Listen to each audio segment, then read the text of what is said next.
Hey, hope you're doing well. We got some tabletop gameplay for you guys with two of my favorite decks. We have Zacian EX paired with Charizard versus JOLTIK box. Now, this was at locals the other week, and I figured because this game was really close and really fun, we show you guys how it all went down. I'm going to provide some commentary throughout this video as well, get some practice in with that. And also, my birthday is next week, so if you guys want to buy me anything for my birthday, you don't have to. But if you want to buy anything from my eBay store, such as my NAIC competitor kit from the other year, which is under market value, some sneakers, or some Pokemon cards, check out my eBay store linked down below. Here is the 60 card list for the Zacian Charizard deck that we're playing in this video, and we're going to do a dedicated deck profile or gameplay deck profile video for that deck later this week, maybe tomorrow. I'll probably film it tonight, and so you guys can see why the heck I put this deck together. Now, it's not as good as my Miraidon Dragapult deck, but it's still really fun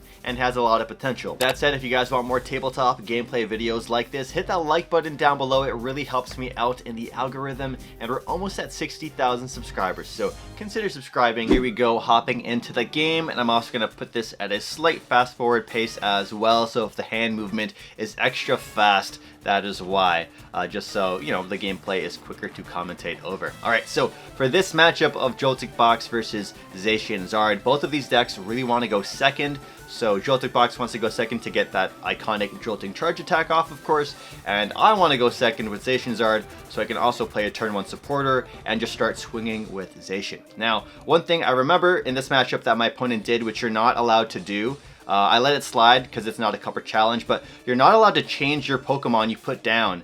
In this case, he completely removed the active Pokemon he put down and then put something else in after seeing my mulligan. So always make sure your opponent puts their Pokemon cards down before revealing the mulligan, because when you do mulligan, you're revealing what deck you're playing and potentially what tech cards your opponent might have to play around. So just do keep that in mind. I didn't bother calling out my opponent in this matchup either since it was low stakes. It is what it is. Do keep that in mind. Especially newer players don't necessarily realize that you have to have your opponent put a card down before you reveal the mulligan. Alright, so kicking things off, we lost the coin toss, so we're going to be going first here, and we have a pretty rough start. It's really bad, honestly. We didn't really have much playable cards at all, so we have a Hop's Choice Band attached to the Zacian in the active, and a pass, I believe. Yeah, pass coming up. So our opponent right here, the glare is killing him because they're not using endgame sleeves. We use endgame sleeves on our channel here. So we don't have to worry about that glare for this particular game. But our opponent has a Pikachu EX in the active and a Iron Hands EX on the bench. Obviously Iron Hands, you can tell, but the Pikachu is a bit glared up. And our opponent also plays a very blinged out deck. So first of all, I want to say their mat is so sick. I really love their play mat, but their entire deck too is one of the most blinged out like JOLTIK box Miraidon decks I've seen in quite some time. So we got the Ultra Ball, discarding the Fez and Iron Hands. Discarding the Fez is pretty rough. They don't run too much recovery in JOLTIK box. You got Super Rod or Night Stretcher. Most players play one or the other, so discarding Fez is pretty painful. And then they're going to grab a Miraidon EX and Tandem Unit the JOLTIK out of the deck. Moving forward, they got their supporter for turn, so we got Crispin being played. Of course, you need to be able to retreat and then also attack with the JOLTIK, so getting 2 energies on the board with Crispin is really simple and easy to do if you're not able to play something like an Arven and grab like a rescue board or a capsule. So we got the Psychic Energy attachment from the Crispin. We have the Metal Energy attachment being searched out and added to the hand. And it's also very important to usually grab that Metal Energy out because it's a bit harder to find sometimes for the Pikachu EX for that big one at KO. And then we're going to see a retreat in just a second and a big jolting charge as well. So here my opponent attaches and retreats at the exact same time. Just keep in mind that to keep play really nice and simple and clean without any missteps, try and do one action at a time, especially if time is not of a concern, and time was not of a concern here. But yeah, I've seen players cheat in the past where they do some retreat attached shenanigans as well, but our player is clean here.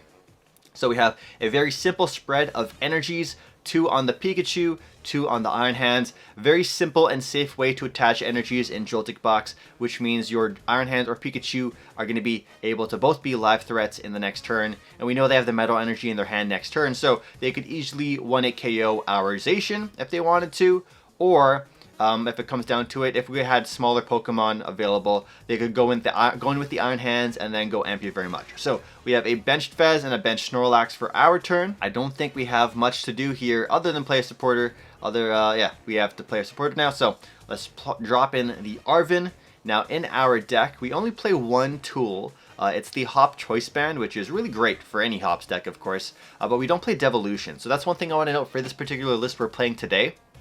I don't have Devolution, which is really good in any sort of Zacian deck or any sort of spread deck, honestly. Any sort of spread deck can really take advantage of Technical Machine Devolution. And here I'm deciding what item to grab, and I believe we want to go with a Buddy Poffin here so we can start setting up those Charmanders and evolve them as quick as we can, because as you guys know, one of Miraidon's biggest arch nemesis in the game is Charizard EX. So we want to get that sucker out and evolved as quick as possible, because, you know, the ability to 1-hit KO Charizard is pretty rough to do, especially if you just got that one Pikachu for that one big hit combo, big 1-hit KO.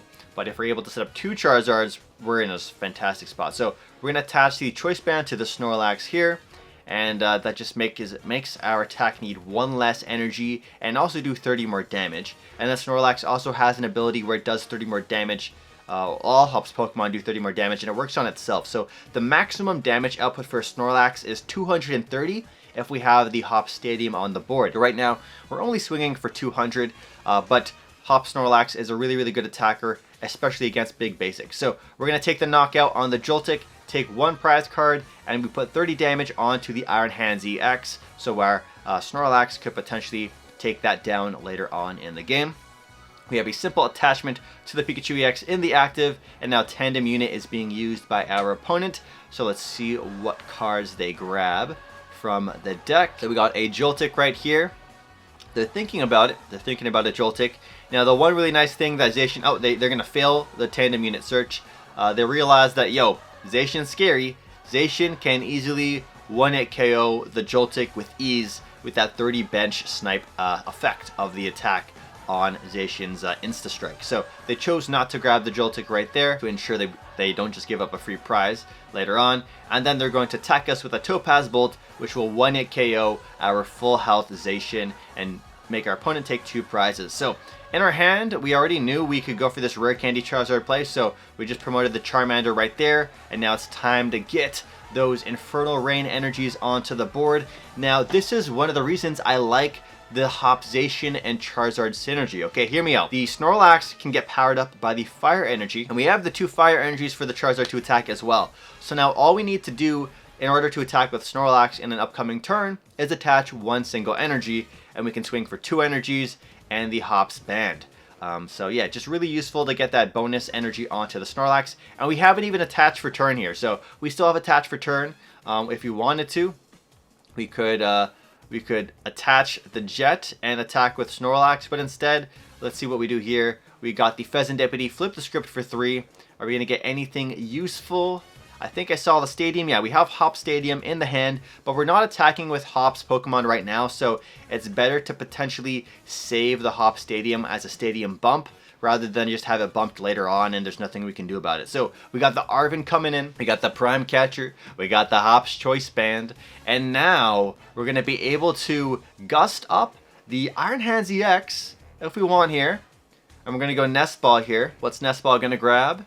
Probably our Mew EX. Yep. So Mew EX is our draw engine in this deck, as well as a guaranteed free retreat pivot at the start of in between turns if we do have a Pokemon knocked out. So Mew is really, really good. It allows us to go for some really good plays as well. We're going to be promoting the Iron Hands with the Prime Catcher, putting the Mew in, and then retreating back into the Charizard. So that's why the Charizard never left the active.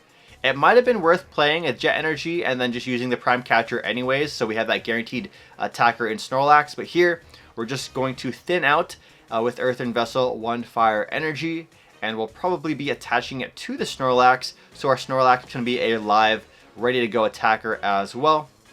So there we go. There is the attachment onto Hop's Snorlax. And we're going to hit restart for 1 card right there. And we're going to go, I forget the attack, Blazing Darkness or something. That's not Infernal Rain. Infernal Rain is the ability, but we're going to get that instant knockout on the Iron Hands EX. So now our opponent has no attackers on board, no attack presence available. We have a Pikachu EX in the active now, along with no energies on it, and then they have Miraidon on the bench. So let's see what kind of play they go for here. We got the Tandem unit coming in, and so Tandem unit is going to grab 2 basic lightning Pokemon. Hopefully they can establish something here. Well, obviously do, because I wouldn't show a non-close game for the most part on the channel. I want to show you guys some close games. Get to show you guys the decks kind of more at full power. So we're grabbing a Joltik and a Pikachu EX for this tandem unit, and we again have the 1 Pikachu EX in the active already. Double checking the hand, making their mind up. We have a attachment of Bravery Charm onto Joltik. So Bravery Charm is really strong onto Joltik, meaning that if it does ever get sent to the bench with something like our Iron Bundle, if we were to ever attack with a Hop Zacian, then the Hop Zacian can't snipe the Joltik box, or the Joltik. And we got a Boss's Orders into our Iron Bundle to try and slow us down. That's one also really common play against Grimmsnarl. I find myself putting Bravery Charms on my Joltiks on the bench so that if they do have a Grimmsnarl EX, they can't instantly snipe the Joltik. So Bravery Charm on Joltik, very useful. It does come clutch in some scenarios. Our opponent just boss stalled our Iron Bundle into the active. We're going to play Ultra Ball, discarding Cramorant, which is a pretty useless card here, and our second Zacian EX, and we're gonna grab a Charmeleon from the deck. So we do run 2 Charmeleons. Charmeleon is really good because this one in particular has the I think called Flare Veil ability, so we're able to not get hurt by effects, which is really useful against certain decks like Dragapult and whatnot. And yeah, just by having a second Charmeleon on the board really makes our deck more flexible for attackers in the future. So all we need now is another Charizard, or a way to get Charizard, and we can have the second Zard up and running. So we hit Pokegear, check the top 7 for a supporter card, and we are going to go with a Arven. Are we playing it? No, we're shuffling first. And so that's our draw engine for this deck. We rock the Mew EX with the Pokegears, very similar to Joltik box, how they also run Mew EX, Fez, Pokegear. So we have very similar draw engines for this deck, but we also are very weak and susceptible to, of course, those late game Ionos or those unfair stamps. But where we do excel in for Charizard is we have cheap attackers, and we also have fast damage output. So, and we have big tanky late game as well with the Zard. So we have the Mew restart for 1. And now we got the research, discarding 2 Arvens from our hand. Let's get 7 fresh new cards and hopefully piece together a really strong turn. Now again, that Joltik on the Joltik on the bench does have the Bravery Charm. We have no way to remove it, so going for the Zacian play is not something we can do. And we're gonna go ahead and go Blazing Darkness or whatever it is to hurt our opponent and put some damage on it. And then our camera gets nudged by a person with 0 spatial awareness. And then we get the Galvantula evolving from the Joltik, and we got the free retreat from the Latias. And this is where I fumbled, man. I completely forgot that they got the baby Galvantula that can just one-shot our Charizard. So our prizes are in pain now. Our opponent now has 2 prizes left remaining, and we still have to take 3. So our opponent is in the lead, and I completely just got so tunnel visioned, I didn't realize they could go in with that Galvantula play. One thing I also realized now is that was an illegal attack. That would not have knocked me out because they don't have grass energy on their Galvantula. That is a Psychic and Lightning. So they can't even actually attack. Yeah, they can't attack. I'm surprised they didn't catch that. We didn't catch the attack requirement cost, I believe. So that is a fumble on my side. All right, here we go. We got the Night Stretcher, so we can Night Stretcher back the Charizard from our discard pile and get those 2 fire energies that we just super rotted back into the game with our Infernal Rain ability. I'm surprised I didn't catch that. Honestly, that's really annoying. My opponent made they thought they had knockout. Anyways, you live and you learn. That's why it's so good to watch back our games. Win or lose, we can always learn a thing or two from the previous games, especially if we don't catch it in the moment. So this is me catching it in the moment. Their Joltik did not have knockout, or their Galvantula did not have knockout on Charizard, but we let it go anyways. Alright, so we have an extra energy. We just put it on the Fez for that potential boss stall, free retreat kind of thing, or retreat cost payment. And then we have our Snorlax in the active here, and instead of attacking with our Zard, we can attack with our Snorlax, and then our Snorlax can disappear later on. So we got the Iono, the big late game Iono. Our opponent gets a 2-card hand. We get a 3-card hand. And what do we have next? We have a Decision of a Ball card potentially being played. We got a Nest Ball coming in. And we still have Pheasantipity available as well. So do keep that in mind. I'm thinking about how are we going to close this game out, right? If Snorlax gets knocked out or we lose Charizard, well, we lose the game if we lose Charizard. But we need to have a big tanky answer that can also take a really easy attack. So Blood Moon is our friend in that. And we're going to go with the Mew and Fez draws. Here's me just asking, did I Mew or Fez just yet? We didn't. So we got the Mew for draw 1. We got the Fez for draw 3. 1, 2, 3. Oh, wait. 2, 3. There we go. And then we have the Insta KO on the Galvantula right there. And then they promote the Latias. Our Snorlax, of course, does take some damage for attacking. Basically, if your Snorlax attacks twice, you just lose, or it gets knocked out. So you do have to keep that in mind if you're not playing a build with Monkey Dories in it.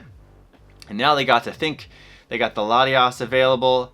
2 Pikachus on the bench. 1 is already 10 HP remaining. And the Miraidon. So they're going to have to dig deep here and try and pull a play out of their butt and see if they can pop off. So we got the Ultra Ball right here, discarding 2 very glared cards. So I have no idea what they're discarding here, but we got the Ultra Ball. And so they're either going to grab Mew or Fez. I'm assuming Mew, yeah, because we did see Fez did get discarded later on in the game with whatchamacallit, with the Ultra Ball on the previous turn. Then there's the cut. 1, 2, 3 for Mew's restart. Let's see what they get off that. They're thinking about it. And they're really thinking hard about this one here. 2 in the left, 1 in the right. We got a Arven being played. Alright, so what 2 cards are they going to grab? I would assume they would potentially just have game if they can get a Nest Ball Prime Catcher. Sorry, they can't grab 2. They can't grab 2. They can only grab 1. But if they get a combination of like a Nest Ball plus Prime Catcher, then they could take 2 prizes off of our 2 prize liability Pokemon. But without Prime Catcher available, they just get the Blood Moon established on the board. And again, we got a long shuffle here. And here we go. So now they're down to a 2-card hand. And they already Mewed to get that 3 earlier. So now they're going to retreat, I believe. Thinking about retreating. Fondling their Latias EX. And giving us the Pikachu with the Resolute Heart ability. And all we have to do here is take 2 more prizes. So we're going to go Iron Bundle. Gust that out of here, and then Charizard will be able to swing for knockout on the Blood Moon Ursaluna EX. So if you guys want to watch some more videos, click on screen, and we'll catch you guys in the next video.